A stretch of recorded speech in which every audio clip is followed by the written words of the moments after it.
Good morning, respected audience who have tuned in by now for our second session in this series on an important subject that's Explore Deep Learning Architecture using TensorFlow. I'm Hriday Vikram, Director Strategic Business Initiatives with NetWeb Tyron Systems, co-presenter and host for today's session.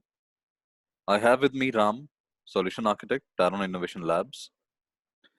Before we start, would like to share there will be a Q&A session at the end of the presentation. Kindly post your questions only in that section, or you can use chat box for any query if you have. Our agenda for the session follows as below.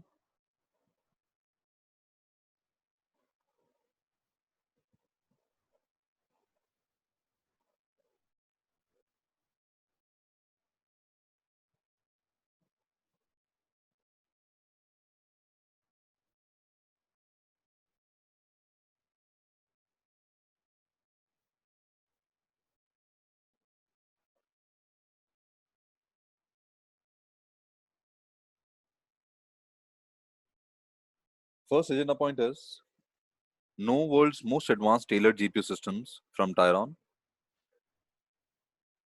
And in this agenda point, we are going to cover GPU systems optimized for deep learning. Second, flow architecture revolutionizing deep learning CPU GPU environment. Third is highest ROI plus topmost performance and maximized convenience. Point number one will be covered by me. Point number 2 to 6, which are convolutional neural networks using TensorFlow, sequence models, generative models, distribution strategy, model quantization for edge devices, will be covered by Ram.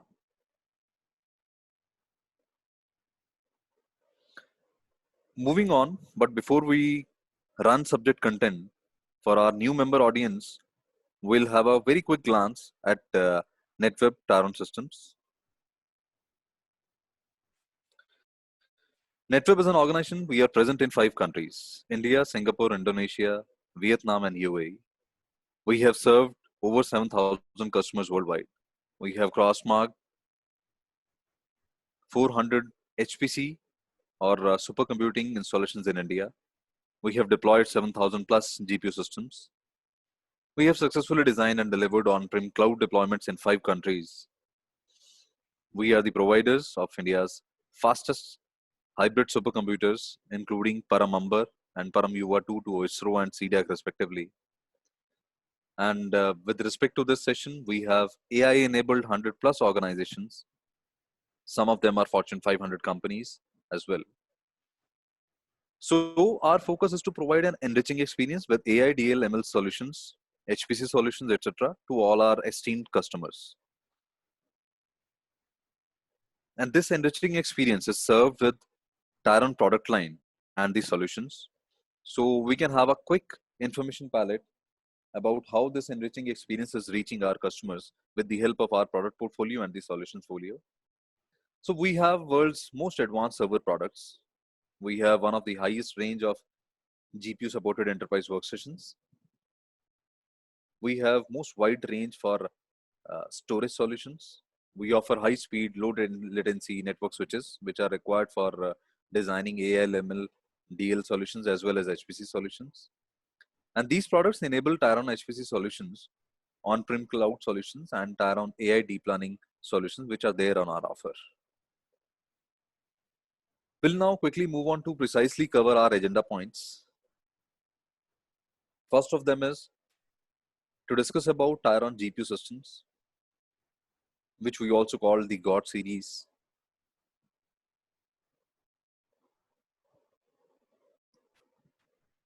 Why it was important for us to cover the range of GPU systems which are optimized for deep learning?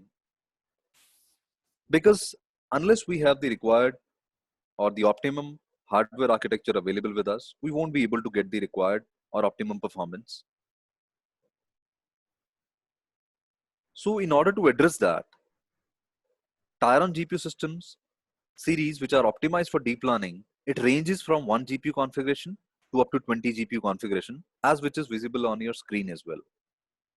Why we are emphasizing on such a large range is because neural networks, which are part of deep learning platforms, are inherently parallel algorithms. Multi-core GPUs, multi-core CPUs, multiple GPUs, and clusters of servers with multiple CPUs and GPUs can really take an advantage of this parallelism. That's why Tyron offers multiple type of GPU systems.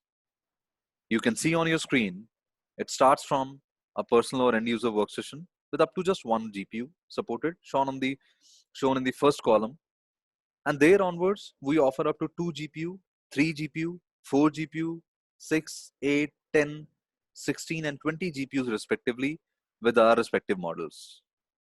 These models are visible on your screen as well. Tyron GPU system range, as visible on your screen, is basically with the purpose to help users select a suitable system to use for any of the 3 stages of deep learning platform or application process. So you can select a system for building or developing a DL model. You can select a system for training a model on example data, or you can select a system using the model to make predictions about unknown data. So users can select the model accordingly. So if you remember, we have discussed about 3 agenda points. One was to discuss about the range of GPU systems offered by Tyron. Other than that, which is equally important, is to understand how we offer the highest ROI levels and performance levels, which is one of the agenda point for us to cover. So first we are going to discuss about highest ROI levels what we achieve with Tyron GPU systems. So Tyron GPU systems allow users to select the right CPU plus GPU combination so that there is no overkill configuration offered. So if you need to do development, you select RTX 2080 Ti based configuration. If you want to do training on large data sets, you can use Tesla based configurations as well, so that you can get best return on your investments. So when we talk about the largest range or widest range of GPU systems, we also pay equal attention to the best ROI as well as the performance levels. What I have just shared with you is more about that how we achieve maximum ROI for our users. At the same time, when we discuss about performance levels, as you can yourself see on the screen, our performance levels which we offer with our systems starts from 14 teraflops and it reaches up to a level of 1300 plus teraflops with the help of on mixed precision workloads. Or if we talk about single precision workloads, it can scale up to 250 plus teraflops.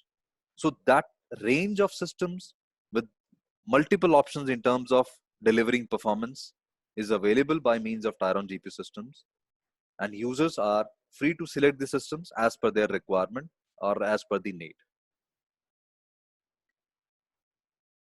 Moving onwards, we would like to discuss with you something that is equally important for those users who plan to use a system for their individual usage purpose, or they just want to do development work on their systems. So we have helped thousands of AI deep learning app developers with Tyron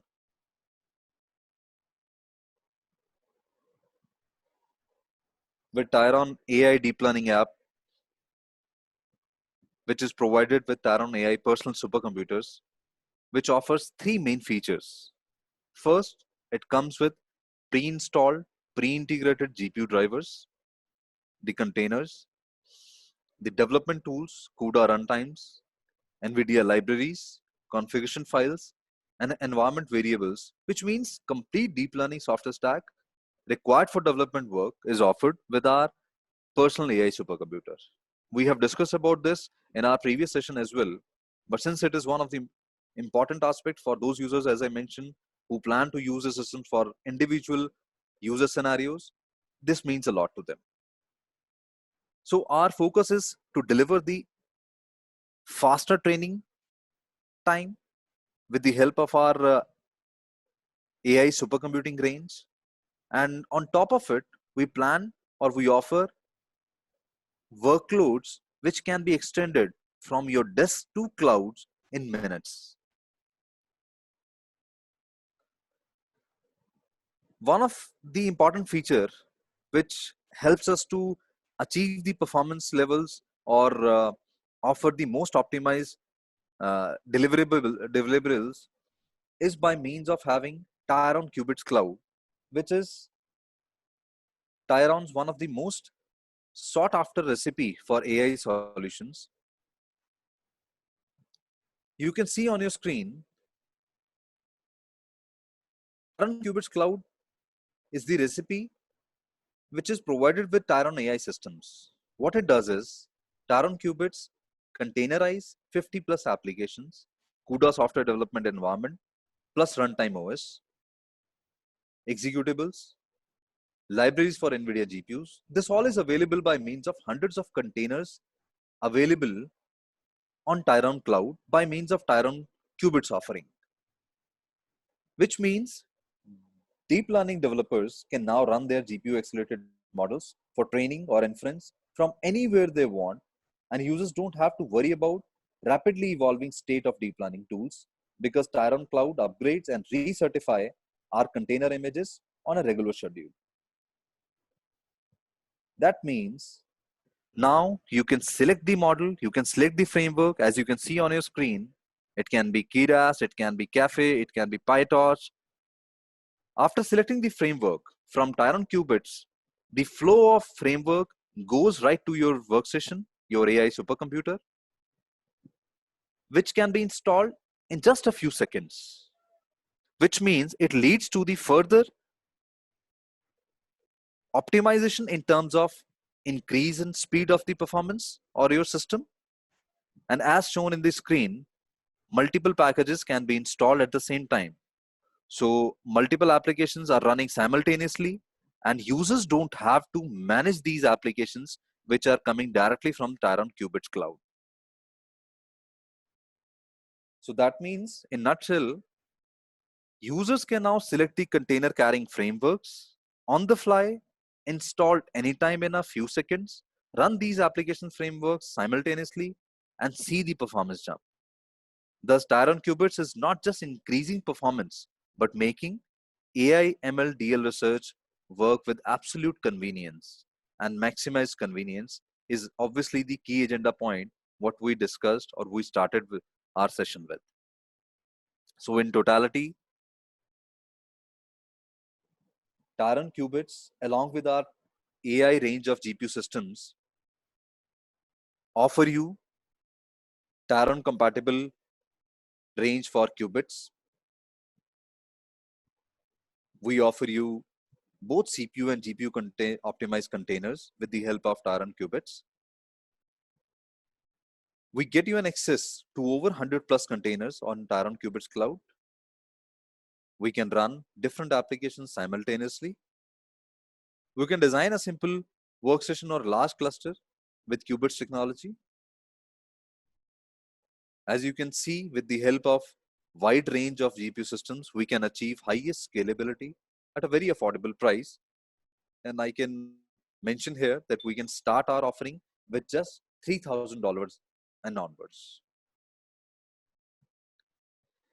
And last, and but not the least, one of the most important aspect that you can always talk to our experts and build the right system configuration within your budget. So within this configuration, with this complete package, we can get you the complete solution for developing, for training, or for doing inference jobs for your departments or organizations. So this was all regarding the agenda point 1 of the session. For rest of the agenda points, there is point number 2 to point number 6. I request Ram to take it forward from here. Thank you, Hriday. Let me share my screen.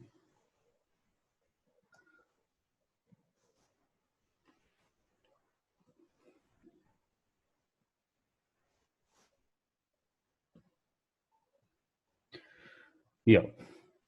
So in the last session, we had covered about the basics of TensorFlow, some of the modules, and also we had seen how to construct a fully connected network using TensorFlow.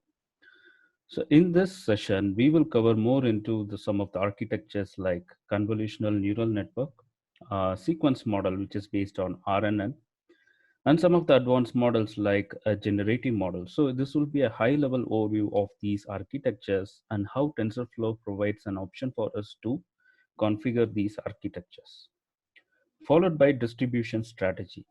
After building a complex model, we would need a distribution strategy to divide the load and train it in the different GPUs. So TensorFlow provides us with these kind of a distribution strategies, and we would see a high level overview of that. And followed by the final one is on the model quantization. So that is to shrink the model to a size that can fit into the edge devices. So how we can do that with a simple workflow. Moving on, the CNN is one of an important architecture of deep learning. So this is basically used for image-based data. Compared to other data sets or a normal typical data set, image-based data will have spatial relationship between the features. So if we are going line by line or using a dense layer, we may miss these spatial relationship in the features.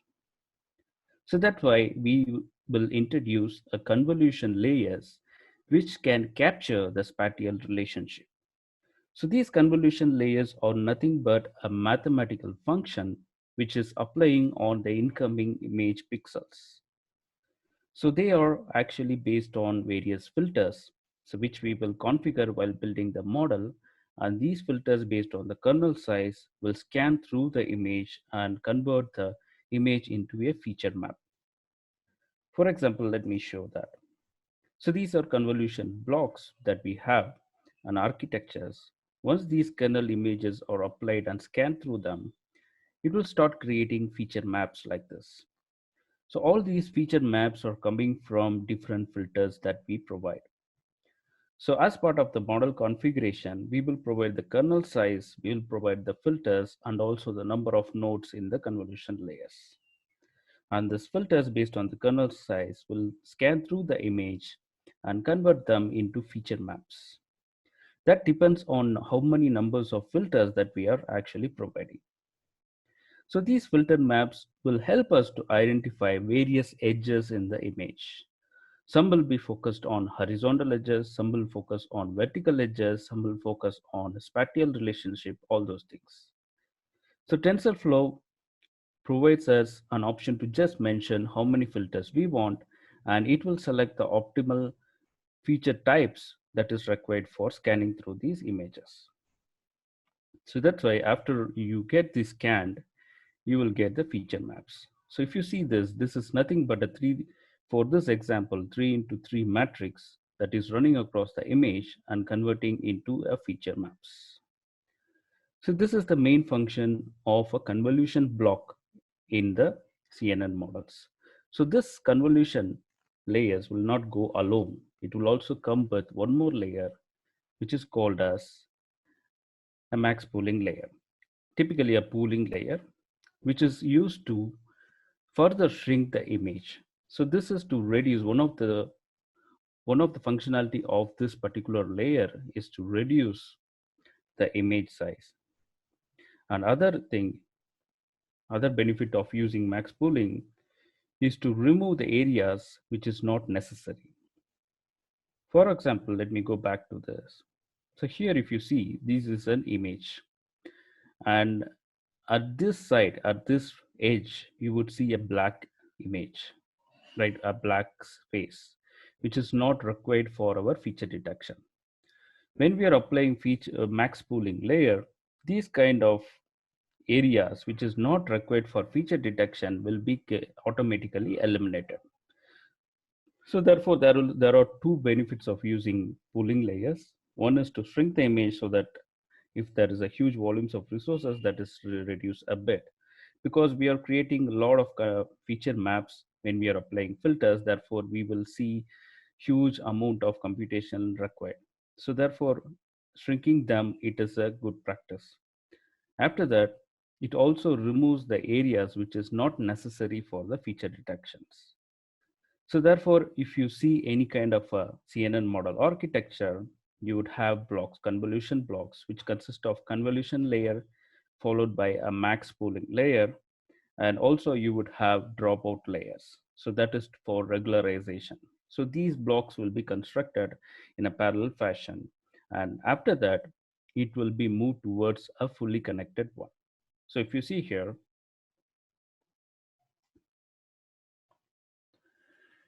up to these blocks, you would see convolution blocks. After that, you would have a fully connected block.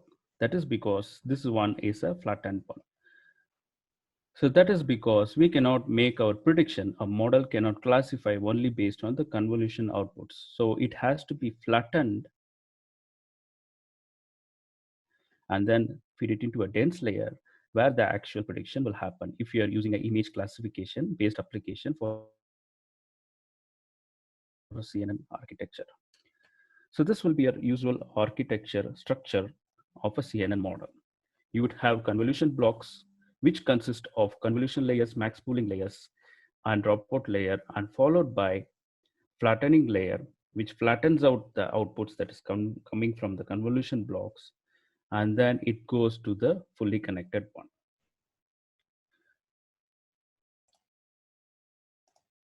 Now let me show you how it is constructed using TensorFlow. So before that, let's see a workflow of that. So any model will need a data. So therefore we need to build a data loader, which we had seen in the previous session. And in this part, you can provide the data augmentations. So if you want to enrich the data, you can provide data augmentation, or if you want to normalize the data, incoming data, then you can provide the functions for that. After that, we need to define the model. And the model that we are discussing about is a CNN model. Therefore, it will have convolution layer, pooling layer, and dropout layer, which forms one convolution block. And we are stacking these blocks together and, and flattening it out and sending to the fully connected layers. After that, we are training the model. So here is where the compilation happens. The actual back propagation, so the loss is computed and then back propagated so that the weights and biases and all parameters will be changing. And final predictions and evaluation. Now, if you see that exactly in the code, first we need to import the data. So here we are seeing an example of CIFAR10 data set. And then we can normalize it on the incoming data, or you can create a function to normalize that. And if you visualize these data, these are the data, and it has 10 different classes, airplane, automobiles, etc. Now, next, we need to construct a CNN layer. So this is a sequential model. So CNN comes as a part of sequential model, whereas RNN is a recurrent model. So here we are looking into a sequential. That is, the flow of data is happening in a sequential fashion. So it passes through one convolution block, and then it passes to again, and so forth.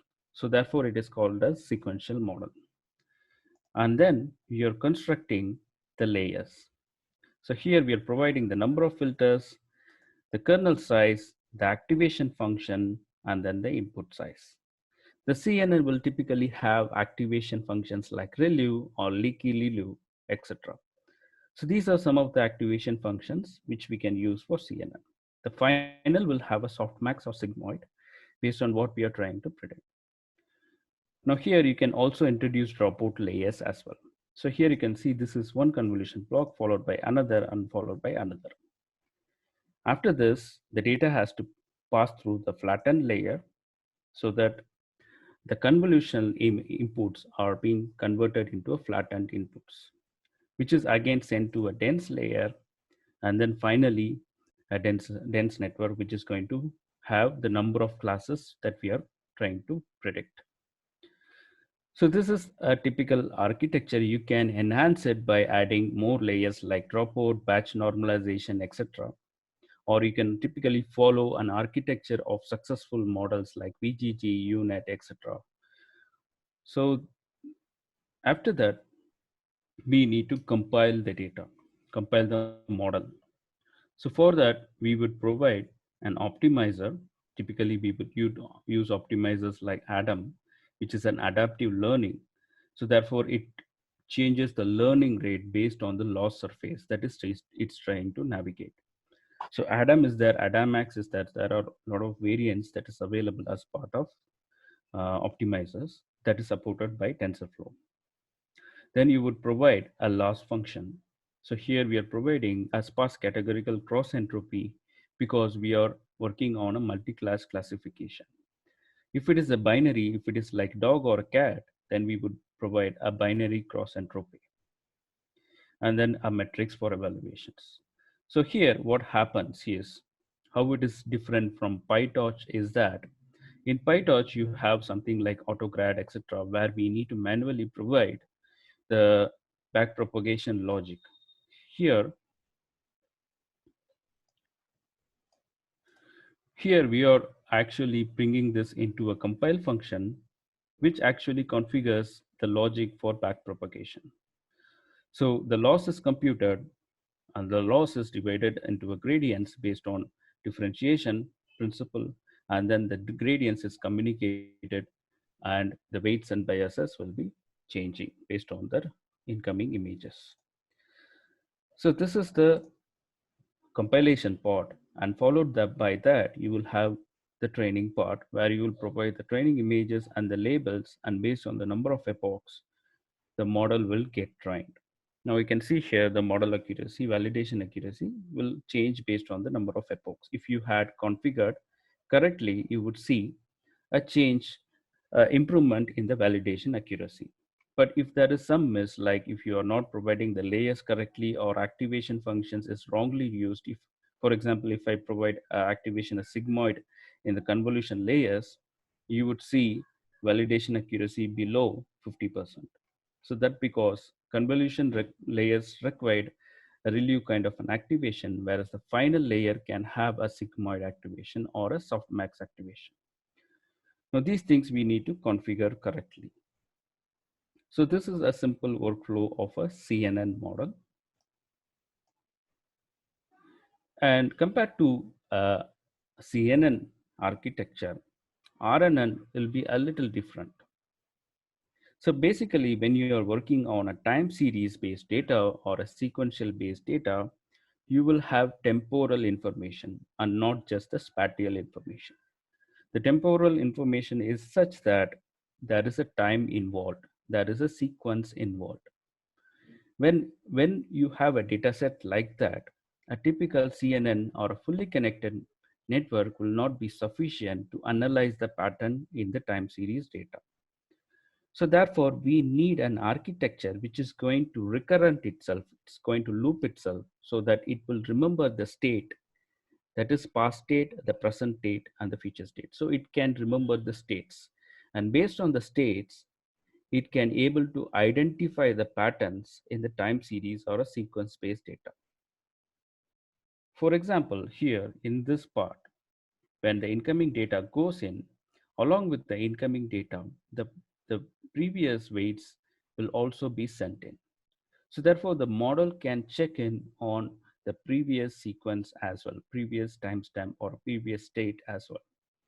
So this is the architecture of RNN, and this is not sequential in nature because we are having a loop into it. And a typical vanilla RNN model suffers from vanishing gradient because when it keeps on getting trained, it might forget what is happening in the past sequences, and it will have a short-term memory. So therefore, there are variants to RNN architecture, plain vanilla RNN architecture, that's all like LSTM, GRU, etc. So these architectures have gates which try to regularize what has to be remembered, what has to be forgot. So this kind of information, this kind of data processing is done using LSTM or GRU based RNN sets. Now with the TensorFlow, you can actually configure any type of an RNN network. You can use embedding layers as well as GRU is available, LSTM is available, bidirectional LSTM is available. So various RNN layers are supported as a part of TensorFlow layers. Let's see that with an example. Now here in this example, we are seeing a text based data, which is used for a classification. For example, based on the emotions of a person's uh, feedback, we can detect whether it is a positive or a negative. So since this is a sequence, a sentence that is being typed by a person is a sequence, and we need to use an RNN based architecture. For example, IMDb reviews is going to have a sequence of text. So therefore, we need an RNN based architecture to go through this text sequence and understand the emotions. And based on that, we are going to predict whether this is a positive or a negative statement. For that, if you see the architectures, we would have, we would have architecture something like this, where you can use embedding layers. So this converts the data into a word embeddings. So word embeddings will have a relationship between the different um, words. So therefore, which it's very ideal for using it in a LSTM based network. So this can be fed into an LSTM layers, and which you can provide bidirectional or a simple LSTM. Bidirectional will go in both the way, in both directions. So if this is the sequence of data, if this is the sequence of a data, unidirection will go in this way, analyze the patterns in this way, whereas a bidirectional can analyze in both the directions. So therefore, in some areas where it's a text processing kind of a thing, bidirectional can be advantageous, and you can see some level of accuracy improvement if you are using bidirectional based layers for LSTM. Now, after that, the data that is coming out of these LSTM can be fed into a dense layer similar to a CNN. And finally, you can feed it into the last layer, which is going to give a value between 0 to 1, which can be used for prediction, whether this is a positive sentiment or a negative sentiment. Now, since this is going to have two classes that we are going to predict, you will see a loss function, which is a binary cross entropy. Now, this is because we are going to classify whether this is a positive or a negative. And similarly, you can provide optimizers like ADAM or RMS prop or ADAMAX, etc. So RMS procs will work well with RNN based architecture typically. So you can try out different optimizers for training your model. Since deep learning involves a lot of manual intervention compared to a non-deep learning based ML model training, where you have grid search or random search, which can be used. Here, we need a lot of manual intervention. When we are doing manual experiments, we can provide different optimizers and check the outputs.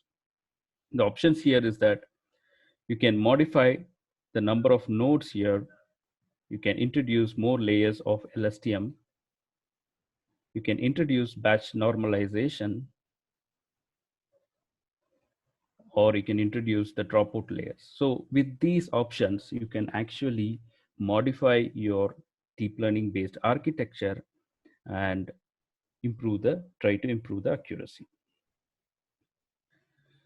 Now, after that, we are following the same process, construct the architecture, compile it, and fit and train the model and use it for the final predictions. After that, when you provide these kind of sentences, you would get a predictions, which is a probability score. If it is a negative, it will be less than 0.5. If it is a positive, it is greater than 0.5. Then you can, based on that, you can classify it.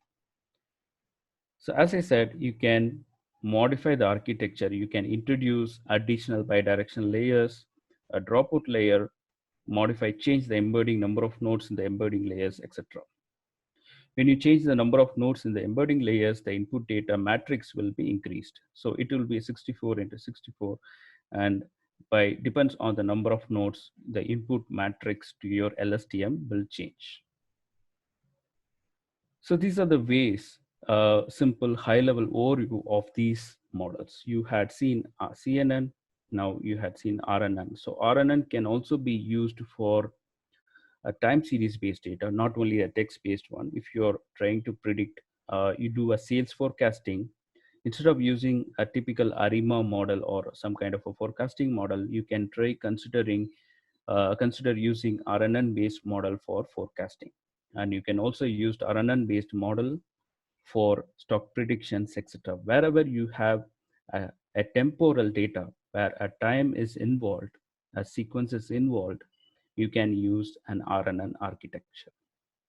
Now, there are also hybrid architectures like using CNN plus RNN, where you can also explore like using CNN 1D layer, not a 2D layer. You can use CNN one dimension layer and use that as an input data to your RNN model.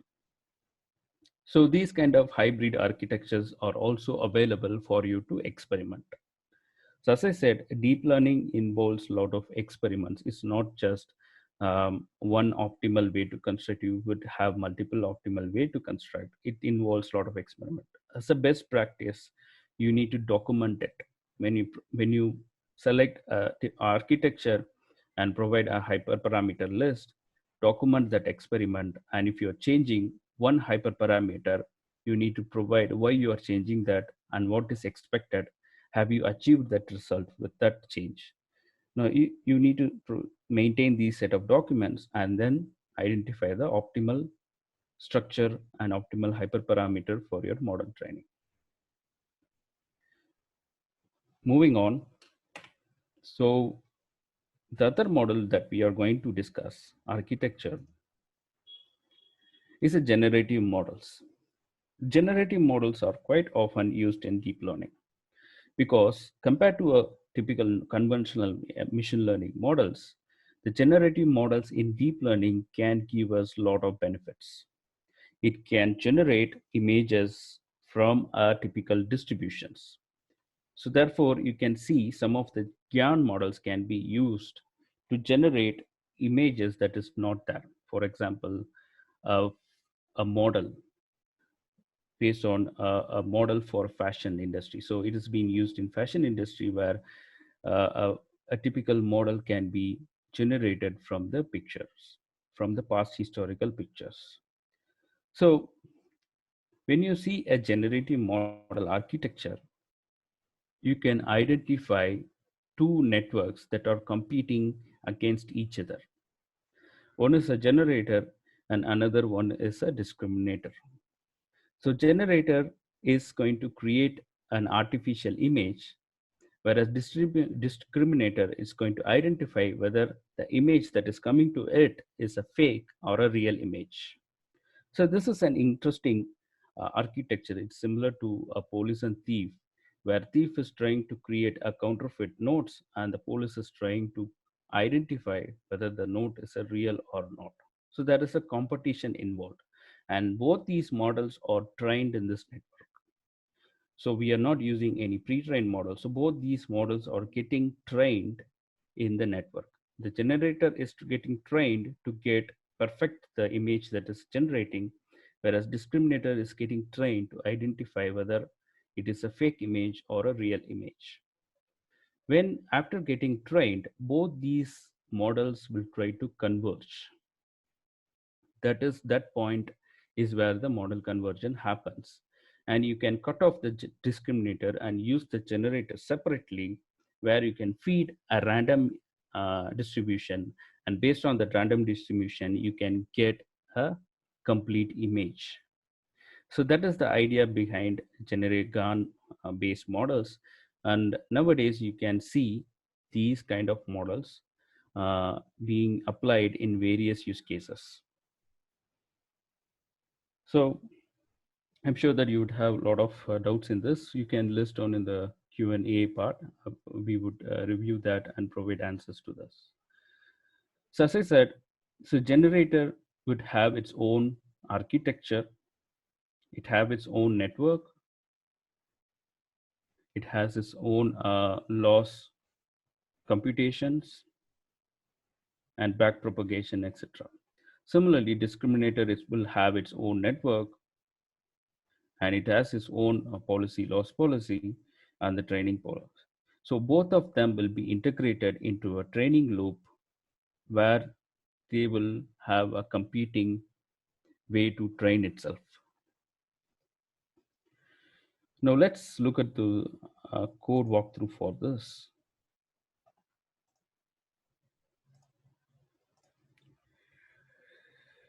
So if you see here, a typical GAN architecture will have two set of networks. One is the generator networks.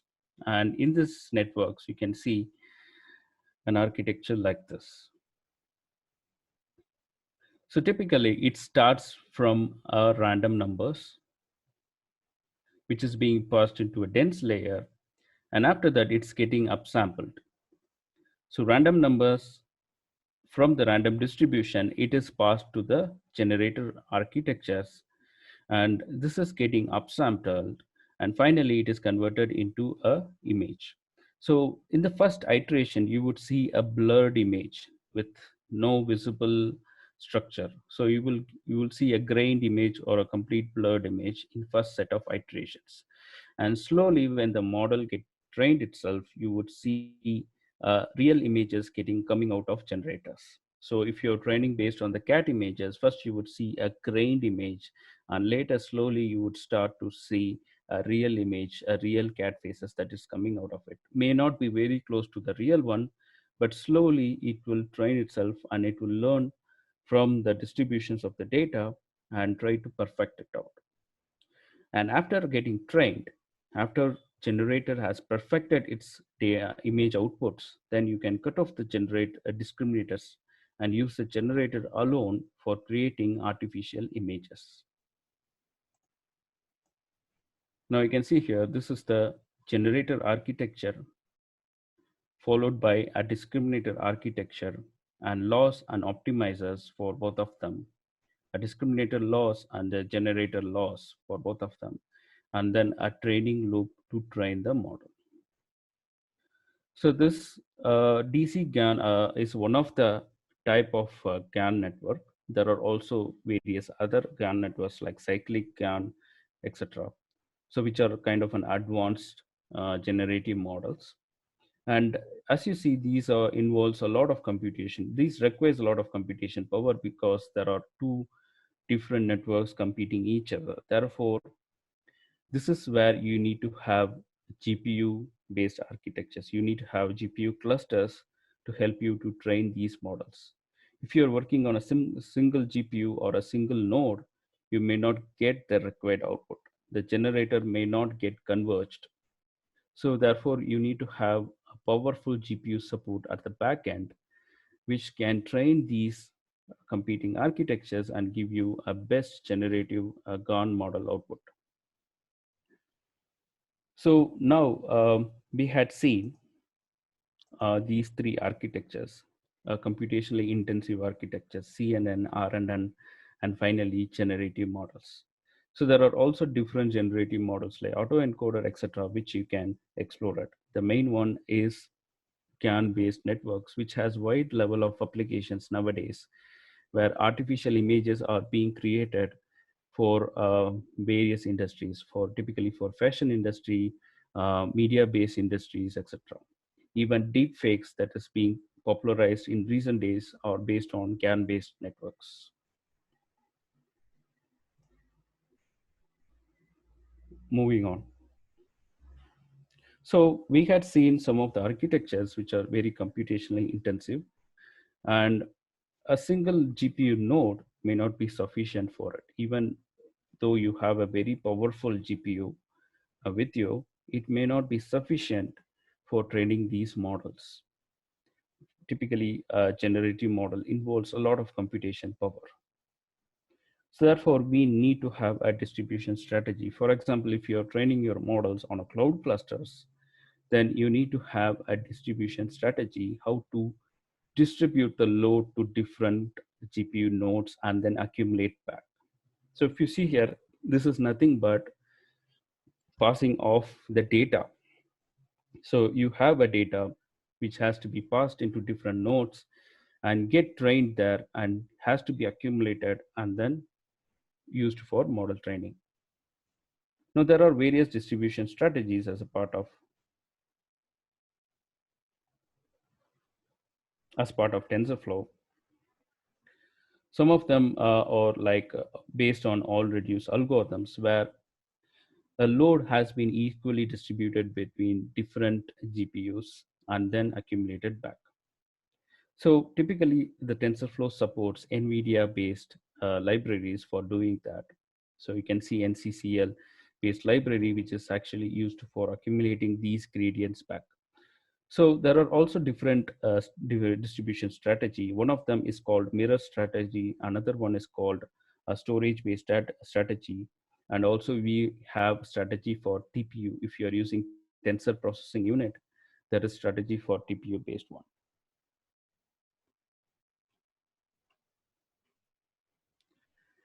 Now, setting these strategy is not very difficult in TensorFlow. So earlier it used to be a little difficult because we need to configure that manually. With TensorFlow 2.0, you can do that very easily. For example, here I will show you some easier way to how to set it up.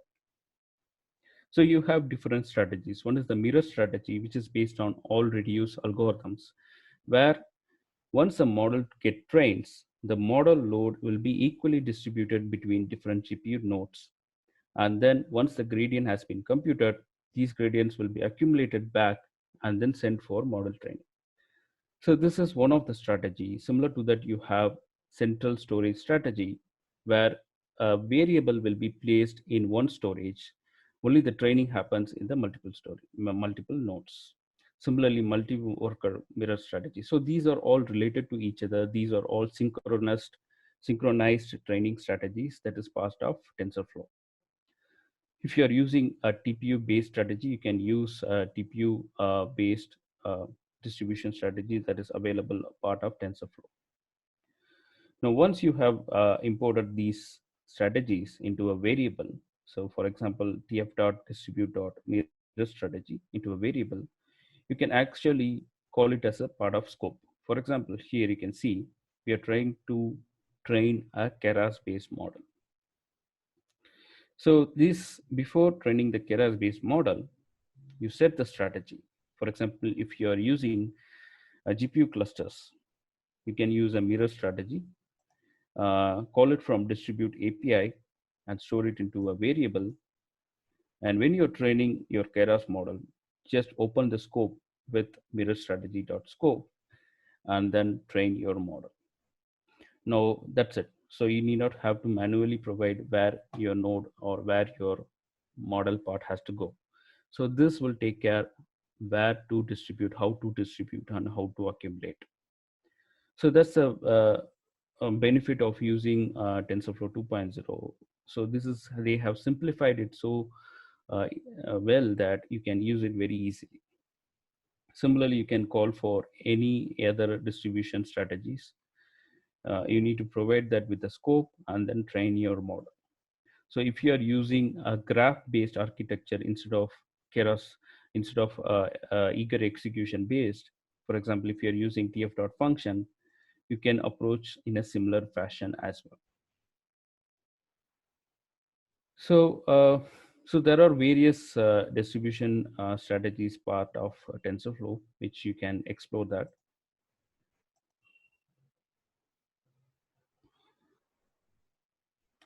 Moving on to the final topic, which is model quantization. So why we need to quantize a model? So if you're putting your model in an edge device, for let's say you're creating a deep learning based application, you cannot use a model that is trained in a GPU and use it in a device like Android device. So you need to quantize, optimize the model, reduce the size, and then bring into a smaller structure which can be exported and used in a device like Android. Now for that, we have a separate package in TensorFlow, which is called as tf.lite. Now this particular package or this particular approach can be used to quantize the model. So there are two approaches. One is quantization, another one is model pruning.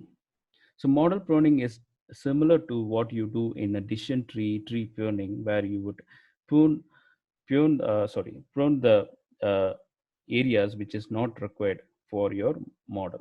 I mean, what not required for the model prediction. Similar to that, you would do it in deep learning. So other approach is the model quantization. So model quantization is nothing but telling which data type we need for the model. For example, a float 32 can consume a lot of space. After you train the model with a float 32 based data type, you can actually convert it into an int 8, which is going to occupy very less amount of resource, or a float 16. So you can actually quantize the model by converting into by using different data types. So typical approach is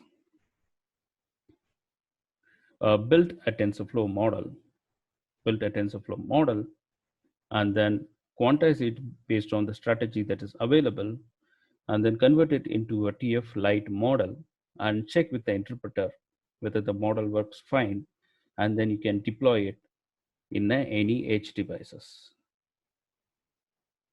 So this is the typical step you will follow to quantize the model. And there are also various approach as a part of it. So you need to identify what approach you want to follow, whether you need to convert it use it to a float 16, which is supported by GPU, or convert it directly into a TF Lite model. So if you're converting, you need to check whether there is a representative data set. So a representative data set will act as a guideline when the conversion happens. So this will act as a guideline. It will tell that how you need to convert it. So this you can provide if you want to further fine tune it. If you don't have, you can directly convert into a float sin 16, where the model executes with float 32 but stores the parameter in float 16. Okay, but if you have a representative data set, you can mention what type of operations can be performed, like which operations has to perform in which type of data type. So these are the quantization options we have. And if you quickly see at the code walkthrough for this, you can see that with the workflow. So I would start by building a model. So I would import the necessary libraries, and I am trying to build a model. So this is a fully connected model I have built. Now I'm going to quantize this model. So till now, this is a normal TensorFlow model. The next step is to quantize this model and convert into a TF Lite model, which can be used for edge devices. Now you would follow the same steps, build the model architecture, compile it, and train your model. After that, the next step is to save the model as a .hy. So hy is one of the format which is good for preserving the trained weights and biases. So you need to save it in a .hy, which is HDF file format. After that, you need to use the tf.lite converter from the saved model. So you have saved the model in a .hy format. Now you need to use the converter and load this model. And you need to provide what is the optimization strategy you're going to follow, and then convert it. So after conversion, you can see that you would get these kind of codes, which means it's a model has been converted into a TF Lite model. And then you can, if you're having representative data set, for example, here, if you have a representative data set, then you can use that for converting. So here, the same workflow loaded with the TF Lite, selected an optimization strategy, provided a representative data set, and then converted the model and stored it as a TF Lite model. Now, after this conversion happened, you can go and explore the model, whether the weights are stored based on the quantization. So you can use a Neutron. I would show a quick walkthrough on this.